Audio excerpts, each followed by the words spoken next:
Hi there, I'm Sadie Hafford. I'm the diabetic specialist midwife here at Down Valley Hospital. And I'm Claire, one of the diabetes specialist nurses. And we are here today to talk to you about gestational diabetes. So the reason you have been referred is following your glucose tolerance test. Either one of your results or both of your results were above normal range. So what that means is it is a diagnosis of gestational diabetes, so diabetes in pregnancy. Now you may have heard that there's different types of diabetes. So you might have there's type 1 diabetes where there's no insulin production, type 2 diabetes where there's some insulin production but you're not using it effectively, and then gestational diabetes. So it's your pancreas that would normally produce a nice little trickle of insulin across the day, and at the times you eat it will give you more insulin at those times to bring your blood sugars within target. So if you think of your insulin, it's like a key. It unlocks the cell doors, so the glucose from the food you eat can move into your cells and you can use that as energy. So what happens in gestational diabetes is due to the placenta throwing off hormones, you become resistant to your insulin. So you're still producing insulin, but it's not effective.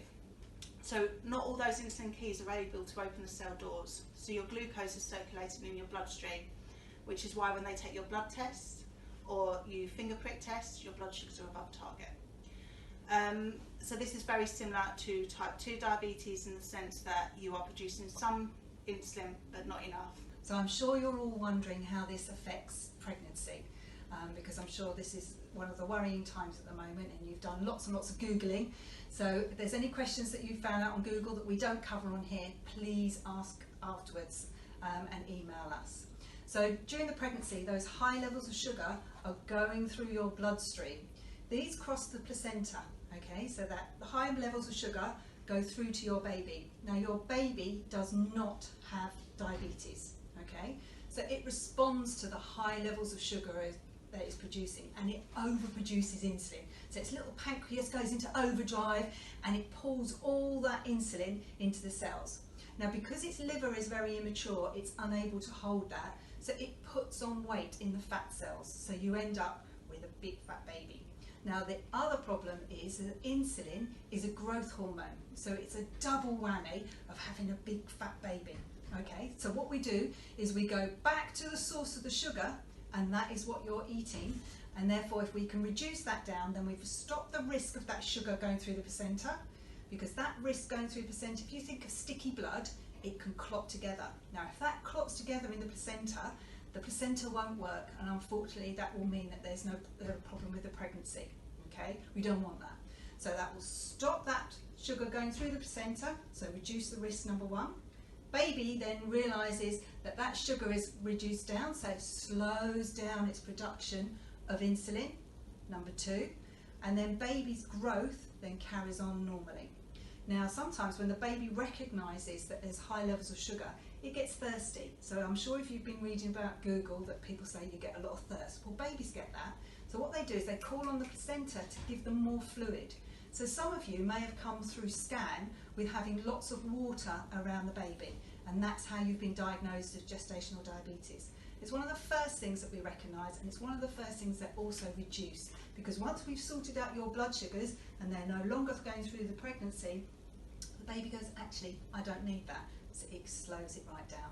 Okay, so ultimately, end of the day, we're doing this so that we can look after your baby, protect the pregnancy, reduce the size of the baby, and reduce any problems that can cause from that.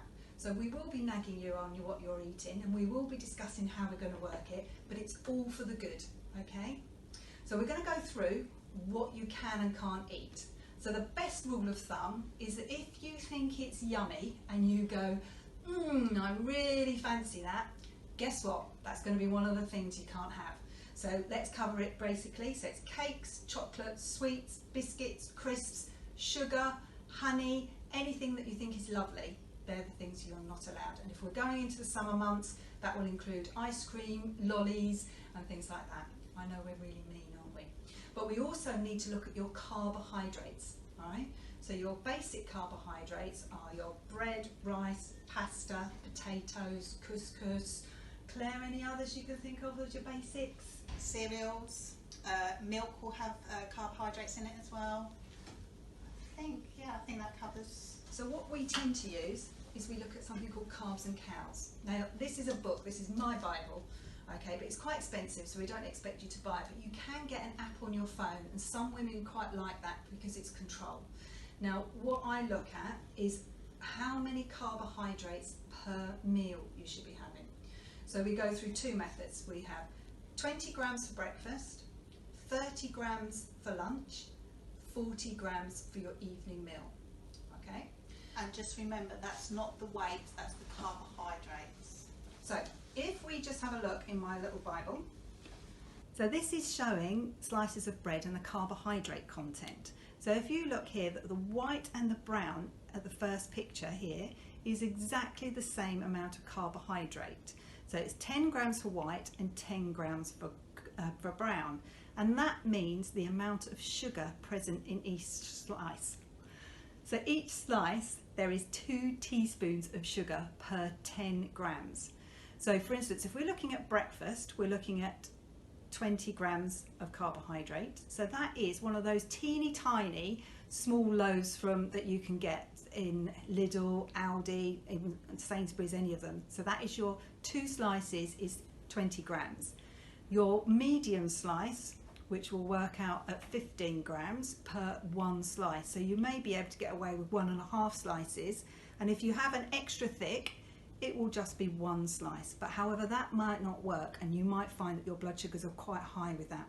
So initially, it's recommended that we start you on 2 small slices to see how that goes. So we still want you to have carbohydrates, but it's trying to go for those better options of carbohydrates. So you're looking at those carbs that have something called a low glycemic index. So what that means is your body has to work hard to break that down. So cereals tend not to be the best option because they have quite a high glycemic index, so your body hasn't got to work hard at all.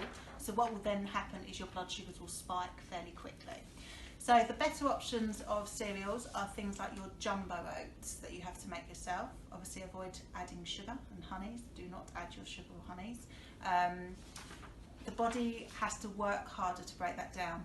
Seeded bread rather than your white or brown bread, because the grains in the white and brown bread have already broken down. Your body hasn't got to work hard at all. So going for those better options. Protein-based foods will not affect your blood sugars, so things like your eggs, lean meat, nuts, cheese, fish, any of your green vegetables, they will not affect your blood sugars. So as long as there's no allergies, trying to opt for those higher protein sources to then watch the amount of carbohydrates you're having. So you could potentially have a slice of seeded bread with scrambled or poached eggs, however you like your egg, so it'll fill you up. And I'm quite nice, and I let my ladies have a bit of avocado because that's full of the natural fats. So if you had avocado, bacon, scrambled egg, you've got a mega breakfast there, but very little carbs. So then you could introduce your carb in. It's thinking outside the box. So we're not reducing, you're not on a diet, it's a different way of eating, and that's what I'm trying to stress. So you increase on your proteins and your vegetables and just cut down on your carbs. So your plate will look a little bit different, but we'll show you up more images of things later on, okay? So Claire's got a leaflet that was going to be in your pack, and this will be something that we would like you to read. We will give you a pack which will have the glycemic index leaflet. It will also have information about foods you can and can't eat in pregnancy and about gestational diabetes. And also the last one here is actually how to contact the dietetic centre in the diabetic centre. That sounds a bit weird, doesn't it? So this is the dietitians and how to contact them. All these information will be in the pack that we give you when you are diagnosed with your gestational diabetes. So on this sheet that will be within your pack, it's talking about the glycemic index. If you refer to this table in the corner, it breaks down different types of carbohydrates, but it goes for the better options of carbs, so those low GI options. So like we said with bread, your multigrain rye breads, potatoes, trying to go for those new potatoes with the skins around them, because as soon as you mash them, you've broken the chemical bonds, so then it's easy for your body to break down, so it'll have a quick release on your blood sugars. Sweet potato, surprisingly, has a low GI, so that's a better option. Pasta, when you're having pasta, try to cook it al dente, okay, so it's got a bit of a crunch to it, so it gives it that lower GI. Basmati rice is your better options as well. As Claire was talking about pasta, everyone loves a spag bowl, so I just want to show you how that works using the 20, 30, 40 grams of carbohydrates. So if you're looking at having spaghetti bolognese for lunch, this is your portion. And look how teeny tiny that amount is, because the pasta is very dense. And your evening meal would be this. Now I don't know about you guys, but I'm usually down on these great big huffle ones at the bottom, so it is very different. However, if you change it, and give me 2 secs, you can have penne. So penne, you're down on, this is lunchtime, and then this is your evening meal. And they've added chicken and broccoli with that to bulk out the meal. Or the best option, I bet you didn't realise you're coming for cookery advice, is a lasagna. So if you have a lasagna, because of the way that you're home making it, the way the sheets are, you can take out the middle sheet and use sliced courgettes or aubergine, so you can actually have a much larger portion. So this is it with 3 sheets of lasagna for lunch, and this is dinner. So you have that with a massive salad. That is an enormous meal, and that would fill anyone up. So if you'll then take out that middle layer and change it to adding vegetables in, that ends up with a really fantastic meal. I'll show you rice portions just for our ladies who like a bit of rice with their dinner. Again, this is 30 grams for lunch, and just short of that is 40 grams for your evening meal. Now the other option is we talk about you carry your own measures with you. So this is your portion size, and that is how you measure it on Cooked, okay? So portion size, how you measure it. So that's why men tend to have bigger fists, because they're allowed a larger portion size than we are, us little dainty women. So you can have it as either option and see how you work. Now some of you will find that you have a nemesis, and that could be potatoes, it could be rice, it could be pasta. But one of these things will make your blood sugars go through the roof. So if your blood sugars are high, stop eating that food type and change to something else, okay? You could try reducing the portion size and see if that helps, but if it's still staying high, then change it completely, okay? The other options I was going to show you were, potatoes, you've sort of covered that, haven't you? Let's talk about chapatis, okay? Now chapatis are flat unleavened and therefore are very high in blood sugars, okay? So 1 chapati is the equivalent to 40 grams. So you may be able to have one of these, but what I recommend is stopping eating chapatis and actually eating rice, because you do better with a portion size, okay? Anything like yam, plantain, fufu is a no-go. They are very, very high in carbohydrates. Please avoid eating double carbs. So please avoid eating a potato curry with rice. It's one carbohydrate or the other. Perfect. So just to show you, that teeny tiny amount of fufu is equivalent to 49 grams of carbohydrate. So again, we say that's about 10 teaspoons of sugar in that small amount. So that's why we say when you're making your stews, leave out the plantain, leave out the yam, eat more healthy meats and vegetables, and have your rice to help bump up your food source, all right? It's much better to eat 6 small meals than 3 big ones. So you would have breakfast, 2 hours later you can have a snack, 2 hours later have lunch, 2 hours later snack, 2 hours later dinner, 2 hours later snack. Now obviously if you're going to be eating 6 times a day, that will increase the calories and therefore you may put on weight. So only if you're hungry, because as I said before, this is not a diet, it's a different way of eating. So if you're having a massive salad, so you could eat all your lettuce, your eggs, your artichokes, your ham, fish, cheese, chicken, no carb. So you could then have your carbs as your fruit. Now fruit, everyone thinks is super duper healthy, but unfortunately fruit has lots of natural sugars. So bear with me while I just find my fruit page. So the best fruit options to be eating are your, what my kids call boring. So your apples, oranges, pretty much the safest option. And your berries as well. So in the apple front, it is the ones that come in a bag of 6. So any of the multi-packs, that's the size, okay? So the ones you pack off in your kids' pack lunch, that's your portion size. Berries, cherries, very low in carbohydrates, so they're very good source of getting your 5 a day. Bananas are a definite no-no, okay, because it's very tricky to find a banana that will keep your blood sugars under control, and it's part of the plantain family, so I'm a bit mean and say no to bananas. Do you say yes? I say no to bananas too. A banana could potentially have 6 teaspoons of sugar plus in it. Also, so if you're thinking of your snacks as well, so just go for a couple of portions of fruit a day. Don't snack on fruit all day long. And also in the evening, so try to aim for your evening meal no later than 7. And if you do get hungry or peckish into the evening, try and snack on protein. Because if you start snacking on carbohydrates or you start having your evening meal later, you're not burning that energy source, you're sitting around. So then it's just going to push your blood sugars up by the morning. And avoid drinking glasses of milk before bed as well. Again, this has got carbohydrates in it, it will just push your blood sugars up. Alternative options to cow's milk is almond milk. So almond is a nut-based milk, protein-based milk, so that won't affect your blood sugars. So if you can tolerate that, then you can go for that option. In this book that will be provided in your pack also, it just gives you some menu option ideas, so some ideas for foods for breakfast, lunch, dinner, and some snack options as well. So have a read through that. And also, like Sadie said at the beginning, you can also contact the dietitian for further support and input. Okay, so just to summarise, because that's a lot of information to take in, so you are looking for 1 carbohydrate portion per meal, okay?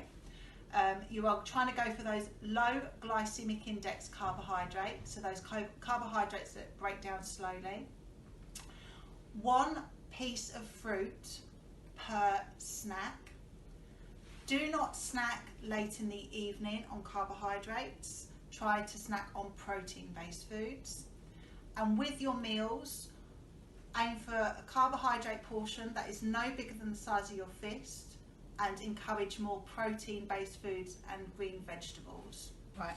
So in order for us to see what your blood sugars are doing when you eat these carbohydrates, we will get you monitoring your blood sugars using this equipment, okay? So in your packs, you will have a meter, you will have a Lancet device, you will have your test strips, and just with your test strips, when you get them on repeat prescription, because there's different types of contour test strips, make sure it says next. If it doesn't have the word next after it, it won't work with this meter. And then you have multicoloured needles. There is no particular reason why these are multicoloured, they just are. So before you are going to monitor your blood sugars, you need to make sure that you wash your hands. So just make sure you wash your hands with soap and water, that's adequate. And then just give them a good old dry. Okay, so you want dry hands, because otherwise if they're wet, you're not going to get a good reading. So to set up your meter, you need to take one of your test strips. So when you take out your test strip, there will be 2 ends to the test strip. You want the end with the silver. You're then going to get your meter, make sure the silver is facing upwards, and you're going to slot that into your meter. It will then turn your meter on automatically. When it says apply blood, it means it's ready to go. Okay, and just with your test strip pop, make sure that you close the lid, because if you leave the lid open, the air deteriorates the test strips. Right, so with your Lancet device, you'll notice that on the white grey area, there are 2 indented sections. You need to pinch either side of those indented areas. With the other hand, you want to hold the other end. On top, there is a raised area and an indented area, so it's like a locking system. So you want to twist from the raised area to the indented and pull, so it should unlock the device. You then put your the tip down, your needle, you're going to get the straight end of the needle and you're going to push that straight into the lancet device so it doesn't go anymore. If you pinch the disc and twist, so just keep twisting and it will eventually just break off. It will show the needle.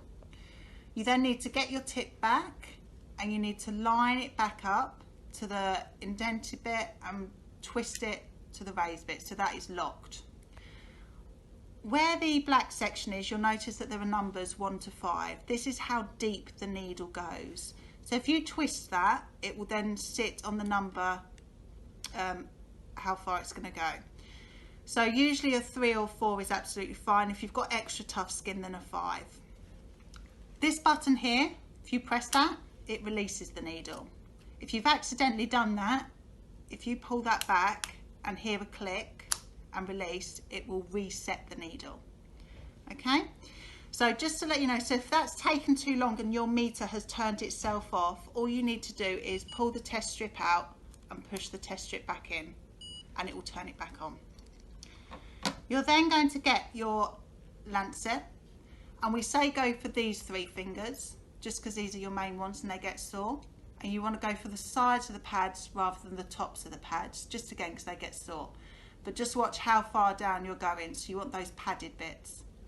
You're going to hold your lancet device firmly to your finger and then you're going to push that button. That will release the needle. It will then prick your finger.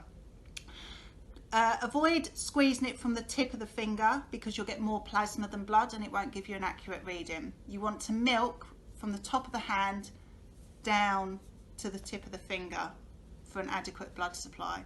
So these meters don't need too much blood, and if you don't get enough blood, it will allow you a second strip with the same test strip. You're then going to hold your test strip up to your blood droplet. So you just want to hold it to it and it will suck it up like a straw. And then it will come up with that. Okay, so that is a menu where you can log whether it is before meal, after meal, so you can just scroll down and click OK, or if you don't want to log it, just click OK. It will then come up with your reading, 5.4. Okay, now just obviously get a bit of tissue, wipe your finger. Now the needles are one use only. They cannot go in the general waste. They have to go in a yellow sharps bin, which will be provided in your pack. So once you're finished, you need to discard of your needle and your test strip. The needles are one use only. You cannot use the same needle over and over again because they become blunt and it'll be very sore to your fingers. So on the sharps bin, it will have the word press. You need to hover your fingers over the word press and push it down. It will then flick the lid up. You then need to discard of your needle. So if you slide that top bit all the way down, it will release your needle. Okay. Okay. Now with these sharps bins, you just want to flick the lid down. If you push the lid down, it will lock the bin and you will not be able to get it open. The only time that you need to push the lid completely down is when the sharps bin is full. And if that is the case, then just let us know and we'll be able to supply you with a new one. Or if you're coming into hospital to have your baby, bring the sharps bin in with you so you can discard of the sharps bin here, because it'll be very difficult to get rid of the sharps bin once you've had baby in your home. Okay, so we ask you to test your blood sugars 4 times a day. Okay, so that will be before breakfast, and that can be literally 2 seconds before you're about to have something to eat, or when you get up in the morning. It's entirely up to you. And then it is 1 hour after breakfast, 1 hour after lunch, and 1 hour after dinner. And that is when you have finished eating. Check the clock, see what the time is, and then an hour later test your blood sugar. Now, well, I was going to say we all have very busy lives. At the moment, a lot of us are indoors, but you may still need to set an alarm on your clock so that you can then test within that for that hour after your meals. Now in your pack you have the record diary so that you can keep note of your blood sugars. You need to bring this diary or speak to someone about your diary whenever you have an appointment. So in the first page is the most important page. It has contact details. Okay, in here it's phone numbers for the Diabetic Centre and myself. We will also add you some email addresses so that you can send your results via photograph from your phone, and that will be easier for us to then see what's going on. So they will be in the front of your diary. If you turn the next page, it then tells you when you should test your blood sugars. So here we've got before breakfast, 1 hour after breakfast, 1 hour after lunch, 1 hour after dinner.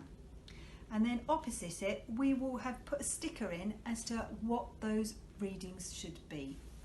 So before breakfast, it should be less than 5.3. 1 hour after all your meals should be less than 7.8. So you record it in the squares down here. So this is the date for the month, and then you would record it. So for instance, today's date, you would have your after breakfast, after lunch, after dinner. Okay, if these readings are above 7.8, write down what you ate so that when we contact you, you can say, yep, I had spaghetti bolognese, it was a huge portion, but when I ate it again, I reduced that portion down and I got a 6.4, so I was back within target. It's the same for breakfast. So if you find that if you've tried having toast and it makes your blood sugars higher, half that portion, or if it's still high with bread, then change and try cereals. So try your porridge, try eating eggs, have a cooked breakfast. Vegetarians, have your cheese, see how it works to reduce those blood sugars down. If it continues having high readings, that's when you must contact the Diabetic Centre or myself. All right. Now, some of you ladies will have had a raised fasting sample on your GTT. Now, if your levels are above 5.3 consistently, sorry about that, then you need to contact the diabetic clinic, all right? Because that will probably mean that you might need some insulin at bedtime, all right? Because your blood sugars are becoming high overnight and you're waking up with a high blood sugar. Now, if the blood sugars are high, just think of the impact that is having on the baby. All that sugar is going through the placenta, causing a risk of clotting. That baby is then having all that sugar and overproducing too much insulin, and then we've got the risk of the baby getting too big. So we don't want high blood sugars. We want these blood sugars to be within targets, okay? And I know this is extremely hard for you, and we're asking you to change your diet within 24 hours, okay? So see how you go. Give us a call. We are there, okay? And we will help you. So in summary, this is your diary for the record of your monitored blood sugar levels. So in the first page, you will have contact details. The second page will be when you put your blood sugars in, and they're recorded nicely 4 times a day. Remember that if you have your fastings and you have 3 consecutive readings above, you need to contact us. And these are your target levels and what they should be. Okay, good luck. Okay, so you're all wondering how this is going to work with when baby's born. So we'll go through what's going to happen with your birth plan. So when you come in labour, you will need to bring your testing kit with you. We will test your blood sugars every 2 hours when you're in labour and contracting strongly. If it gets too difficult, then the midwife will take over and take your blood sugars. We need to ensure that your blood sugars are nice and stable throughout your labour. All right, we want your blood sugars to remain less than 8 millimoles per litre. If it rises above that, then we will put something called a sliding scale, which is where we will put a drip in your arm and give you insulin to make sure that your blood sugars are stable. Because if you remember, as your blood sugars go high, those levels will pass through to your baby. Your baby will make lots of insulin, and therefore if baby is born, baby's blood sugars will drop dramatically, and we don't want that because that will cause problems with baby. So what we do is as soon as we know that baby is going to be born, fantastic, safe delivery, lots and lots of skin on skin. So baby comes onto you and you hold on tightly to baby. If you're hot and sweaty, it's a good idea to make sure you dry yourself off because that wetness will make baby cold. So lots and lots of skin on skin, and you keep that baby there forever. Okay, if you've got a little hat, we advise you pop that on baby's head because they lose their temperature through their head. So you want to keep baby nice and warm. we do something early feeding. So within the first hour of delivery, we recommend that you start feeding your baby. Now, if you're going to breastfeed or bottle feed, we will start this and help you through that within the first hour. Now, both mums that choose to formula feed or breastfeed, we can offer you harvesting your breast milk during pregnancy. We will put this kit in with the other diabetic kit for you with information on how to do it. There's lots of information on YouTube and you can access that so you can have a look at it. You can start harvesting your breast milk from 36 weeks of pregnancy. We advise you not to do this beforehand because there is a slight chance that you could then go into early labour, which is what we don't want. So from 36 weeks, you can start harvesting your breast milk. Now, there is a pack here that will give you information so you can read it and see how you are. And once everything calms itself down, there will be breastfeeding classes, or there will be stuff to access online about how to breastfeed your baby safely when baby's born. Okay, but I will go through it. Inside that pack, there is information here, which I'd love you to read, about hypoglycemic in the newborn. And what that basically means that if baby's blood sugars drop after baby's born, this is what the midwives will be doing to help support you and your baby to stabilise baby's blood sugars so that we can have baby home with you as soon as possible. Okay, so the main thing with breastfeeding or harvesting your breast milk is that you are relaxed. So we advise that you do it when you're in the bath, when you get a little bit of chillax time, and you massage your breast. Okay, you will then, when the dark brown bit is called the areola, and it feels a bit like lumpy peas all around the edge, and that's where you need to hold, and it is a grip down and you squeeze down and roll. Now, some women find it easier to roll forwards, or some women find it easier to roll backwards. Now, it is quite a deep massage that you're doing. You will end up with a blob of breast milk on the end of your nipples. With your syringe, you open your pack and you suck up what small amount of breast milk you have. Now, this can be weird colours. It can be clear, it can be orange, it can be yellow. That is all normal, okay? So you continue to massage and you continue to bring up the syringe. Now, you may need someone else's hands to help with your syringe to suck it up, okay? But some women will leak loads, others will take a few days to actually get going, okay? So don't worry if you don't have any breast milk. Leave it alone for a couple of days and then try it and start again. With the syringe, you pop it back in the packet, and that packet goes straight into the fridge, not the door, into the fridge, and it can stay there for 5 days. So you use each syringe for 5 days, okay? So if it becomes full before that, fabulous, shove it in the freezer. If not, just keep using the same syringe daily for 5 days. On day 5, write the date and pop it in the freezer, and it can stay in the freezer for 5 months. When you come in labour, bring a cool bag. Don't forget to put all your precious syringes in there and bring them to delivery suite. We have a milk kitchen that we will store it in, and then we can defrost it, and it can be out for 5 hours to give to baby. So once baby's born, we will, if you're breastfeeding, we'll breastfeed baby and use your harvested breast milk to top baby's blood sugars up. Or if you choose to formula feed, we will use the harvested breast milk first, and then you can formula feed your baby after. Because of all the amazing things that is in breast milk, we will give it first because there's quite a lot of fat in formula milk, so we want the baby to get that brilliant goodness from the breast milk. So once we've fed baby, we will test baby's blood sugar, and that will happen between 2 and 4 hours of age, usually done on delivery suites, and they will put a prick into baby's foot, and it isn't very nice, and the baby will cry, so we will get a sample of blood. Now, if baby's blood sugar is above 2, that is fantastic. It means your baby is coping really well with the process of delivery and making sure that baby's own blood sugars are. Okay, so because you've had gestational diabetes, you are at risk if you go on to have another pregnancy to develop gestational diabetes again. So you need to be implementing these changes that we've advised. Also, it puts you at developing type 2 diabetes. So it gives you a high risk of developing type 2 diabetes later on in life. So you need to implement the diet changes, the lifestyle changes that we've advised you now. You need to continue that even after you've had baby and later on into the future. You are at 30 to 50% risk of developing type 2 diabetes later on in life.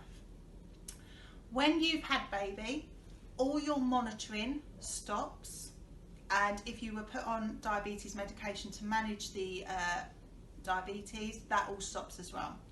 You then need to have a blood test, a fasting blood test 6 weeks later with your GP to make sure that the diabetes has definitely cleared. We then recommend that once a year you go to your GP. GPs won't routinely do this, so you need to pick a date that you know you're going to remember, and go yearly to have a blood test to make sure you haven't developed type 2 diabetes. Okay, so thank you very much for listening to us, and I hope that all makes sense. So it's goodbye from me, Sadie. And Claire and the diabetes team. Now remember, if you've got any concerns, any problems, please do not hesitate to contact us on the numbers that are provided in the diary, or you can contact us on our email address, dvh, as in Darren Valley Hospital, .diabetescentre, RE at the end, at nhs.net. What some ladies like to do, and we find helpful, is if they take a picture of the profile of their blood sugars and send that across to us. Thank you. Thank you.